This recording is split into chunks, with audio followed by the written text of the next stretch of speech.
Yes, and now we have a next speaker, example from Poland. Damien Stewart, he's actually originally coming from Australia, but now he's representing Poland, and he will tell why and how long. And when we were thinking of this program, it was my main objective is to find someone who used military heritage in the product, in the commerce actually, how to do the heritage as a tourism offer in the product. So we found Stewart, Damien through our Lithuanian colleagues. No, Polish. Yeah. So he is here, and we are very carefully listening to your story.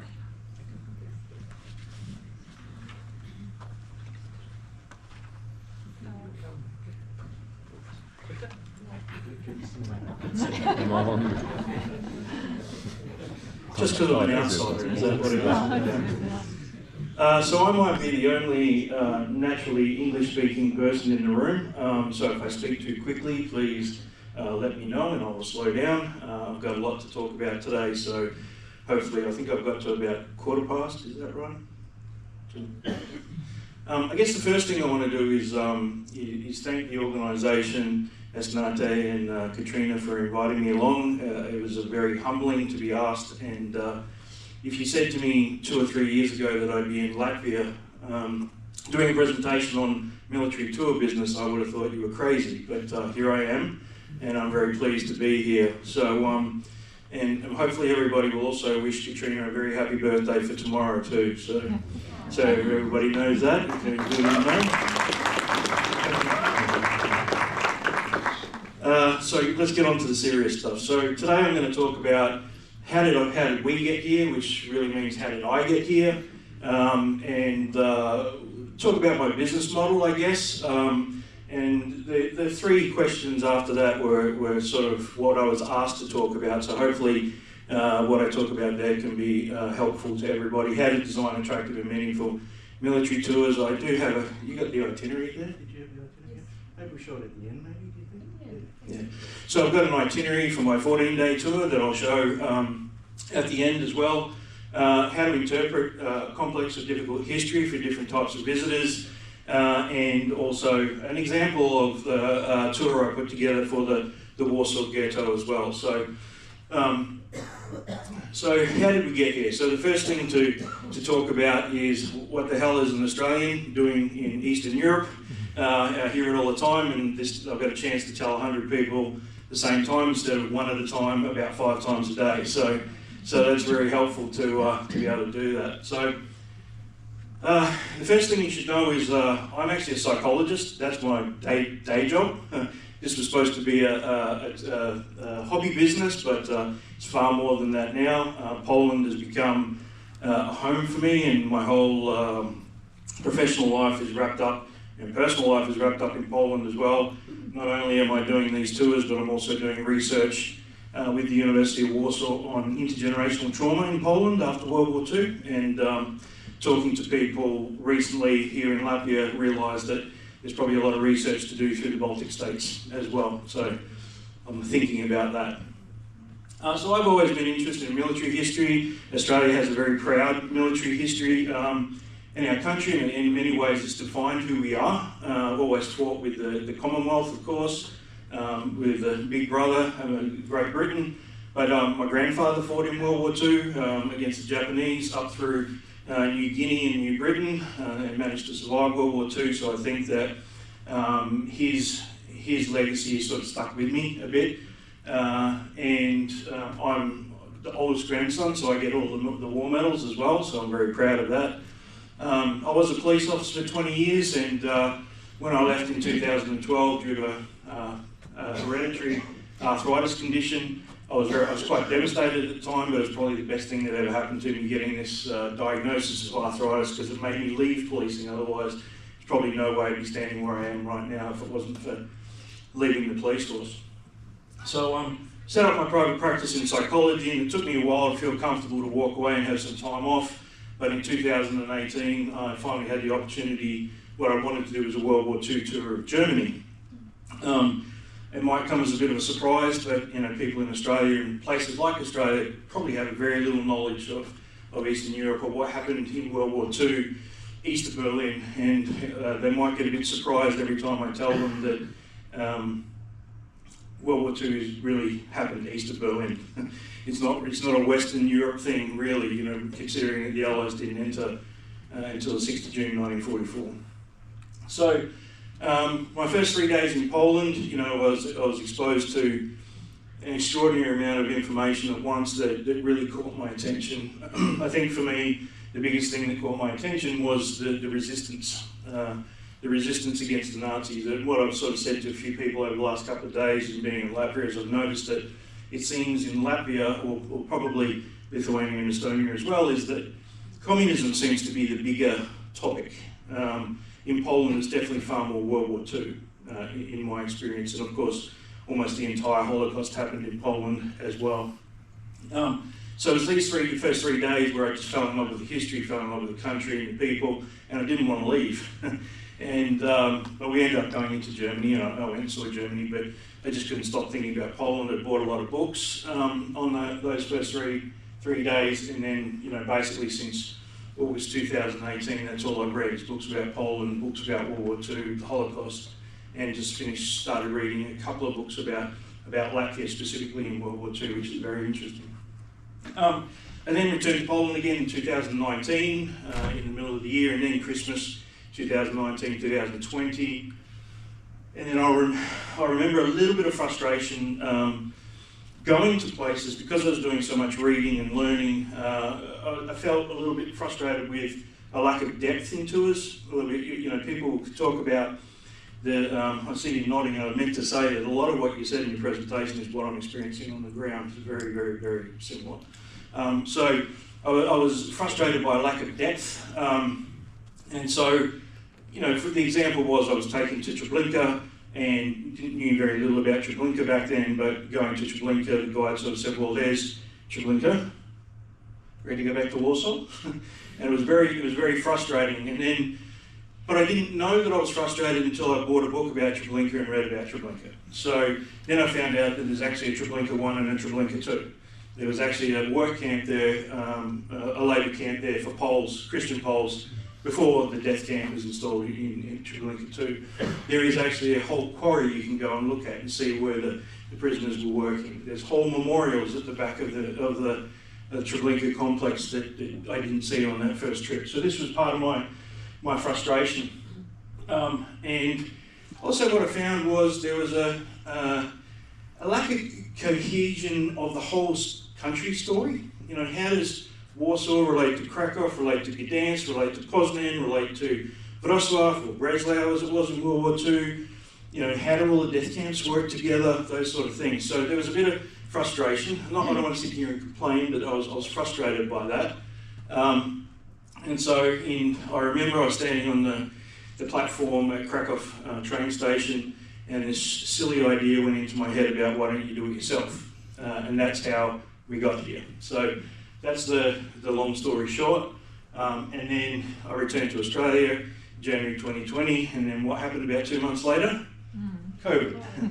So I had my COVID project, basically. So during that time, I got in touch with Polish lawyers, Polish accountants, and some other friends, and started to put together a business plan, register the business, and get it ready for starting after COVID had finished. And that's one thing I will say is that Andrus was talking about those things, the geopolitical issues that might get in the way of running tours, but of course back then it was COVID, then it was the war in Ukraine. People from the West were a little bit, is it safe, can I go there? But what I'll say is that now we've got the war in Iran, which is particularly affecting Australians and New Zealanders who would usually fly through the Middle East to come to Europe. But my first tour of the year 3 weeks ago was cancelled due to a Lufthansa pilot strike. As American guests couldn't get from Germany to Poland, so we had to cancel that. Of all the things, a Lufthansa pilot strike. So, a little bit more about how we get here. I was telling everybody the Polish story as I was learning it, particularly about the resistance, things like that. A lot of righteous among the nations in Poland, which is a topic that I'm particularly interested in. And I saw people were fascinated when I was telling them these stories because they didn't know them. But then when I started to tell them that I was going to do this tour business, people thought I was crazy. There's no doubt about that. People were saying that to me. People would ask me who's going to want to do such tours. But my feeling was, if I want to do them, if I'm interested in this, I can't be the only person in the world of 8 billion people. I can't be the only one. So surely there's going to be other people that are interested. And it's on that point too, what I think is interesting is that, most people from the Commonwealth countries that I'm aligned with, most of them will go to the western side of Europe, and if they've seen Germany and they've seen D-Day, they've seen Normandy, they've seen World War I, and they're still interested in military history, there's this whole other part of Europe to look at that they haven't thought about, right? They've done all of that, they're looking for more, and I think that Eastern Europe, Northern Europe, the Baltics offers something more that they can keep coming to see and learn about World War II from a very different perspective. And also people saying to me, who's going to do a 14-day tour? Nobody's going to want to do a 14-day tour, are you mad? And I was thinking, well, I would love to do one. So why wouldn't other people? And then I hear from every day from Poles, what are you doing here? In their clumsy English way, which sounds very accusatory, but it's not. And also this shock amongst Poles that people from other countries would be interested in their history. It's really fascinating. I still hear it every day. But why, Damien? Why is our history so interesting? It's like, are you kidding? And I've noticed that maybe a little bit in Latvia over the last few days as well. Is there's this? Does the world really? Are they really interested in us? What's so interesting? And I can tell you, history is fascinating, absolutely fascinating. Once again, like I said, I thought I can't be the only person on earth that's interested in this. So my overall business philosophy has come out of starting my psychology practice, and also for this is that if you build it, they will come. And it seemed to work for me. I've tried to design tours that I would want to do, and I've found that other people want to do them too. So build it first, and then say, here it is. If you would like it, come and see it. If you don't like it, that's up to you. But that's the kind of philosophy I've taken into my business. So, like I said, I built the tours, the kind of tours that I would like to do. If people are interested in military history, hopefully they would want to do what I'm putting on paper and for them to see as well. So remember that people said who would do such tours. So in 2023, I did my first real I'm open for business and did 6 tours. 2024 we did 24 tours. Last year did 33 tours, and this year I've got 20 lined up already, and we're only 1/4 of the way through the year. So, and also this year with the marketing team getting it right now, I've got 18 plus 2 people going to come for Krakow, but on my 14-day tour I've got 18 people lined up to come on that tour, and people are sort of saying, are you doing a second one? Because I can come later in the year, but not earlier in the year. So I've already got probably 10 people that want to come in 2027. So all those questions that people had of, am I crazy? Apparently not, as it turns out. People are interested. And I would love to, and I've been talking to people the last couple of days about expanding into the Baltics. I've definitely started to go into Germany. Interestingly, I found someone to cooperate with in Germany on doing tours, particularly around Berlin. And surprise, surprise, it turns out he's Australian as well. So we like our military history. So my business model basically is I still maintain that I'm an ex-police officer who's a psychologist trying to be a tour operator. So I'm still learning as well. But a lot of it comes as what seems to feel natural as I go. And I have some amazing people around me that help me as well when I'm doing it. So it was supposed to be a hobby business, but be careful what you wish for. So I'd say that basically a lot of time goes into organising the tours these days. Psychology is easy. Let's just fly people in the morning, and then the whole rest of the afternoon is working on the tour business. So I aimed for the 5-star version. We're not doing the McDonald's version here when I'm talking about that. I mean history. I'm not talking about necessarily 5-star hotels or 5-star restaurants. I'm talking about we want to do the history properly. We're not doing it, like you're walking through Krakow and you see somebody who's standing outside the Copernicus Hotel, and this guide is explaining to them that this is where Copernicus was born, when he was born in Turin, of course, right? So, we're not doing that. That's not what we're about. If you want to come and do tours with us, we're doing it properly, we're doing it seriously, and that's what it's about. So I say it's like the 5-star version or the degustation version, not the McDonald's version. It's interesting, I mean, we're talking about military history, etc., but I am a psychologist, so I think these are tours in human behaviour is really what I'm looking at. Like people say, why Poland? And I say, as a psychologist, can you think about the fact that in this country, just in Poland, for example, you've seen from the Holocaust the absolute worst human behaviour that has ever existed in the history of the world, through to the righteous among the nations who are the best of all of us, and everything in between. Right? And that's the way I think about it when I do the tours. Maybe it's not what everybody else thinks, but that's how I see it. These are tours in human behaviour and what we're capable of, good and bad. We're backwards, sorry. So it's about education, as Andrews mentioned. It's about education. It's trying to educate people. And I keep saying we, and I'll explain why we a little bit later. But the idea is never forget. We forget at our peril these things that happened. And give or take what your political stance is at the moment, we're seeing some of the same thing happening again now, which is it's incredible to go to some of these museums, read books, watch movies, and see some quotes from current modern day politicians that mirror almost word for word what was said in World War II or before it. Of course, people want to come on a holiday to enjoy themselves, but this is not really why people come on my tours. You can tell they're not there for a holiday. They're not like, can we finish early to get back to the pool, to the bar, to the beach, whatever it happens to be. People are coming because they want to learn. I had someone want to do an Auschwitz tour recently, and they said, I just want to come and pay my respects. Right? They're going to pay money to pay their respects to what happened there. People come for curiosity, to learn, to see for themselves, to experience it, heritage, family interests or experiences.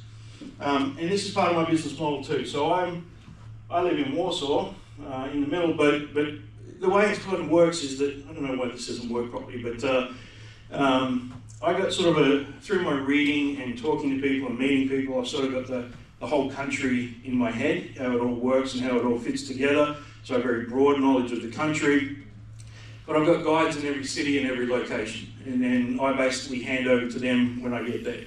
So I'll put all the tours together. I've got a network of 30 guides throughout the country, something like that. 5 at Auschwitz, 5 in Krakow, for example, 4 or 5 in Warsaw that I can draw on at any time. They're all very, very good. So it's about handing over to the local expert. So I have an overall knowledge of the country, and then, my people in Krakow, they know more about Krakow than I do. Their families grew up there. I've got guides at Auschwitz whose families were from Brzezinka and Auschwitz, etc., back in World War II. So that's the way I work. Is I don't pretend to know it all, but I pretend to have a very broad knowledge of the whole thing, and then hand over to the expert at that place. I don't know why this has not worked properly. Sorry, it's not supposed to go over the words. So the types of tours that we're doing, I think that's interesting to talk about. So most of them are bespoke. Most people are coming and paying for their own private tours. They don't want to go in a group. They want to see what they want to see, and they want to see it alone, and they want to do it in their own time. So it's a lot more expensive for people to do that, right? But people don't seem to have any problem at all forking out 6,000, 10,000 euros to do 1 week, 2 week tour with private guides. And they want 4-star hotels mostly. Some want 5, some people just want 3. But most of the time, people are paying to do their own tours. The group tours with set itineraries finally coming to fruition. A lot of work in it, but I think it makes it a lot easier to do that. Semi-set tours, so I have like some example itineraries for say Gdansk, Warsaw, Krakow, Wrocław, Poznan, which I've put together, which are 4 days, so people can come in for a weekend and see that, or you can put Krakow together with Warsaw, together with Gdansk, and it makes a nice overall itinerary. Day tours, so we'll go from to the Wolfsley from Gdansk, we'll go to Auschwitz from Krakow. We'll do, we can do Warsaw Ghetto, these sort of things as single day, half day walking tours. We do a lot of communism as well. The other thing that's happening is I'm getting a lot of contact from international tour companies, people that do battlefield tours, and they're contacting me to help them in country, so do the logistics for them, or find guides for them, buy tickets for them, all this sort of thing. So that's something that I'm really happy to do, and these people become pretty good friends, and we work a lot together. We're all interested in the same thing, and trying to do the same thing. There's never been somebody that's contacted me that had a blasé attitude to this history. They've all got the right mindset, and I'm happy to work with them. And of course, whatever people would like, I'll put together as well for whatever people want. So, also my business is a Polish registered company. I'm the only employee, but I do subcontracting business to business with my guides. They have their own VAT numbers, and so when I say we, that's what I'm talking about, is all of my guides and museums, etc. But we're kind of all in it together as a team. So I build the itineraries and quotes for potential guests, set up booking, payment platforms. I guide sometimes at some places. For example, I add a little bit extra when we go to Auschwitz, because I know where certain things are. People have taught me that aren't on the normal tour, so we can go around the back of Birkenau and see where the little red house was. We can go to the Judenramp, these sort of things, and it tells a bit more of the story. I also do the Warsaw Ghetto. I provide transportation where necessary, and general admin, etc., etc. So that's my business model. My guides, I couldn't do any of this without guides. And the interesting thing is I am more than happy to hand over to the guides that I have, and they're representing my company, remember? And I'm not always there. So it requires a lot of trust, and I've learned from these people over time. They're professionals, they're professional guides, so they take it very seriously, and I've never had a problem with trusting anybody. And nothing's ever gone wrong. I think the only big mistake that happened was my fault. I forgot the day that I was taking someone to Auschwitz. It was the wrong day. So, but we sorted that out. We fixed it. So my guys are amazing. There's a sense that we're all in this together. The history doesn't belong to any one person. It belongs to all of us. It belongs to humanity, particularly when we're talking about the Holocaust and totalitarian regimes. So they're contracted to run the tour, and they send me an invoice, and I pay that. And one of the things that I try to do is pay on the day that I get the invoice, the day or the next day. I want them to feel appreciated. I want them to feel that I appreciate what they do for me, and that they want to keep coming back and working for me. So that seems to work pretty well. They're extremely knowledgeable.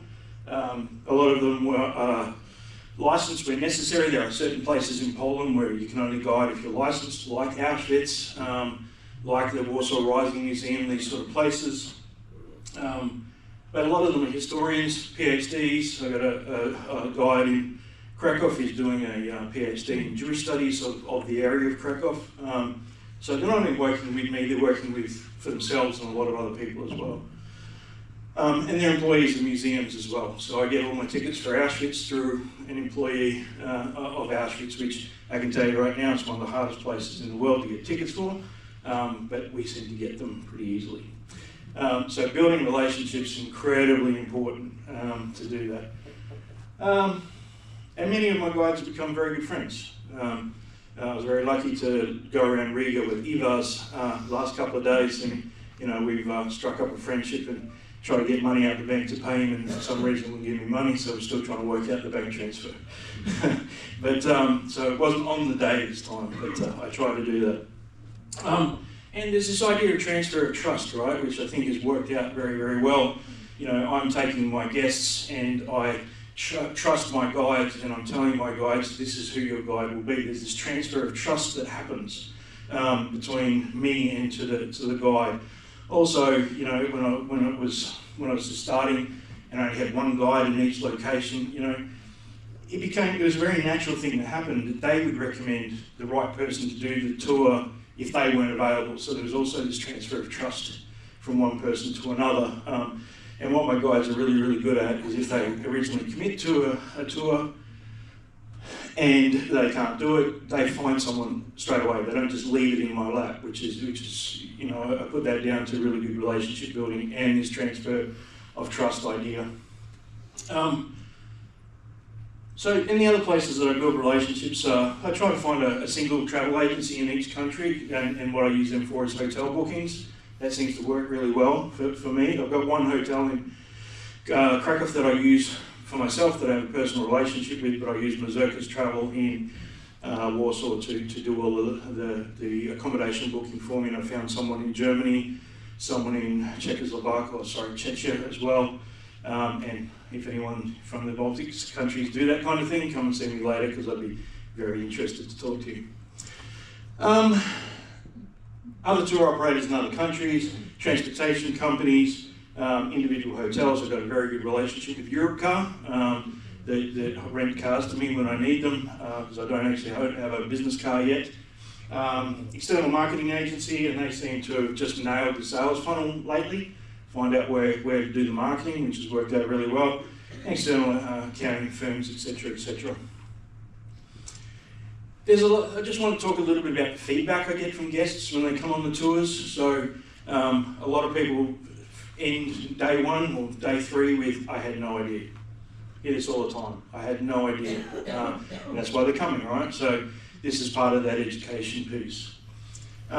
People find it very overwhelming. There's so much information, there's so much new stuff to learn that they didn't know, they didn't expect to know, but it can be very overwhelming for people. A lot of the time when, like I said before, people are coming on a holiday, you think they might want to meet in the bar or something like that. I just need to go and lay down for a little while. I don't feel like a drink tonight. It's really quite interesting. Some people come to get some perspective. I had one guest come from Australia. His partner had died recently, and this was the anniversary of his partner dying, and he wanted to get some perspective on life. To go to death camps, do the ghettos, these sort of things. He wanted to sort of stop being, for want of a better term, sad, grieving, mopey. He wanted to see how people really suffered, I guess, in his eyes. A lot of people say, I've got to come back and see more, because they'll sort of dip their toe in the water. They've heard of Krakow, so they go to Krakow and they'll go to Auschwitz and Schindler's factory. But on the tours they hear about what happened in Warsaw or what happened in Lublin and Majdanek or something like that, and they will go like, oh, I just got to come back. And I've had guests that have already come back twice for tours, which is really great, to see more. They want to see more. And then sometimes there's just silence. You know, it's an hour and a half drive from Auschwitz back to Krakow after going to Auschwitz, and there's often just silence in the car. Yeah, there's not much talking whatsoever. So you know you've hit the mark when you do that. So designing meaningful. So what people come for, the types of tours that people come for. I'm going to run out of time, aren't I? I think I need to go quicker. We do military tours, occupation tours, resistance tours, Holocaust tours, communist tours, cultural tours, and also genealogical tours. A lot of people coming from the Commonwealth countries that know their grandfather or father was in a POW camp and they want to go and see that POW camp. I try to build a story when I'm putting together an itinerary. What seems to be the order that things should go into? You know, should it? You know, where do we start? You know, if somebody wants to do a 14-day tour and they want to include Gdansk, I always try and start with Westerplatte, with the first shots of World War II, depending on who you speak to. But that's the narrative, right? So we're starting with World War II. Sometimes I try to give people an orientation of a town to start with, so we'll do an old town tour. So it's not even military, right? But it's still learning a little bit about the culture of the country. Sorry, is there anything else there? Assign themes today, so today's going to be a Holocaust day. You know, we might do the Warsaw Ghetto, then drive to Treblinka, and we get a real Holocaust day together, or we put a day together that's on the Warsaw Uprising, you go around Old Town and go to the Warsaw Uprising Museum, etc., etc. And sometimes try to build in less intense days at times when things are, try to do a salt mine or an old town between going to Treblinka and Majdanek, for example. That can be quite helpful to do too.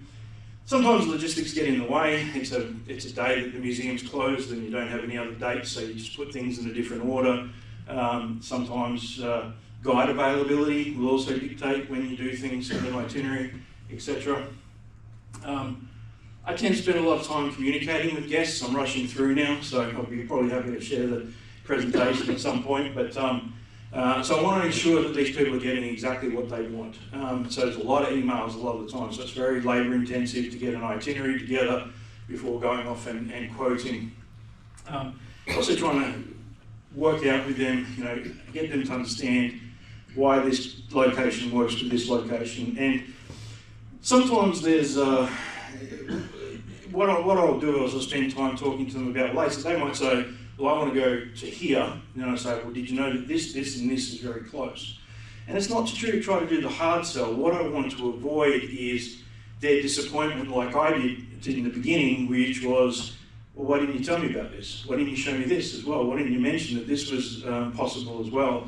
There's a lot of frustration around that when I first started, so I try to, some people say, well, still I don't want to do that, or I go, oh, I had no idea, yeah, I want to see that, So people, when they're coming, they start doing research. The Stalag 3 is, which is where the Great Escape took place, is something that's very interesting for people, but it's a long way away from anywhere, so they'll book this long tour that's really in the centre of Poland, and then, oh, can we go to can we go to the Great Escape? Well, that's an extra day or two, and things like that. So that's, it's not the hard sell, it's trying to say, here's what's possible, did you know? People arrive with various knowledge. I try to check in with them about what their knowledge is and try to frame things. How much do I need to explain what the Warsaw Uprising was, or why the Holocaust happened, or what anti-Semitism is, these sorts of things. And most people are fairly knowledgeable, so it doesn't take a lot more. But and also we just want to say to them, what are you hoping to get out of your tour, etc. So the example itinerary we can look at later. So interpreting complex and difficult history for different types of visitors. Some people are more interested than others. Some people have more knowledge than others. Some people have different reasons for coming. We'll have people who are victims that will come. Jewish families will have family backgrounds. We'll have perpetrators that will come. There'll be German people that will come on tours as well. People coming for perspective, people coming to meet their hero, like Irene Sendler, for example. But we try to create sensitivity for all of those people, and a respect for all of those people for what they want to come and see. We have sensitivity towards the guest, towards the history, towards the site. As a psychologist, maybe it's a little bit easier for me, but trying to judge body language and how people are going and checking in with them along the way about how they're going with the history as well.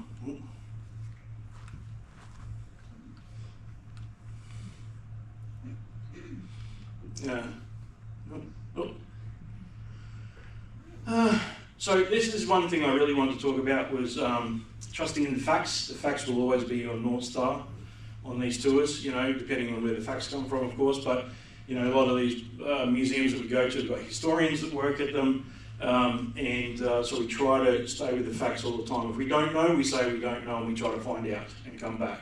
That's been quite valuable, actually. People have noticed that. Really, but sometimes guests think they know more than you, they've got a motivated reasoning to believe something. I try to be very gentle persuasion with those people, but some of my guides use a hammer. Poles aren't really backwards sometimes, they're very, very straightforward, so that can be interesting. And also, guides using their own personal experiences, etc. as well. Probably don't need to go back on that one. A lot of people are sending me research. My father was in this POW camp or this POW camp, and I try to read all of that and go with it and try to put together an itinerary the best I can. And also try to surprise them sometimes, something they didn't know, something that might be a little bit special as well. So I was going to talk about the Warsaw Ghetto, but I've probably run out of time, I guess. Yeah, maybe. Sorry? Go do it. Well, but quickly. Quickly. So the idea I was going to talk about the Warsaw Ghetto, the reason why I picked this rather than say Auschwitz or something is the Auschwitz is set by the memorial, what the tour will be, but this is something that I put together.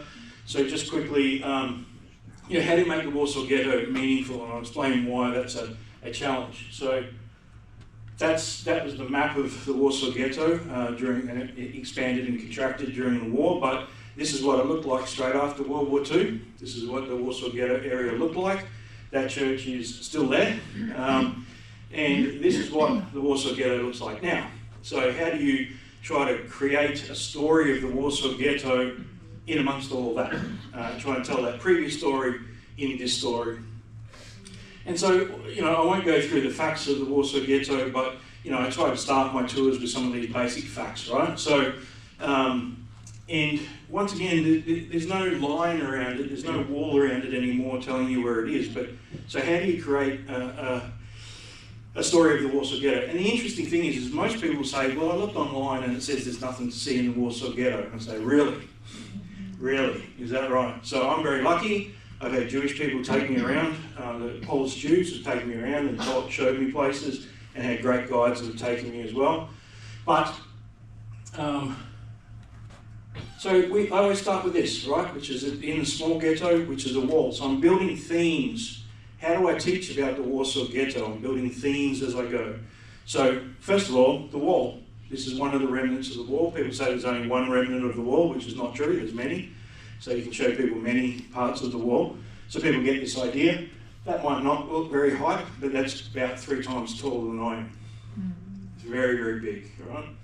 So once again, and here's another way, this is another way that walls were built, were between buildings. I don't know if you notice anything about this particular building over here, but see where the windows are supposed to be, they're bricked in, right? So you tell the story about that. And then I can show this photo, that's modern day. I can show this photo. It shows how a wall was just put between buildings, and buildings were used as walls as well.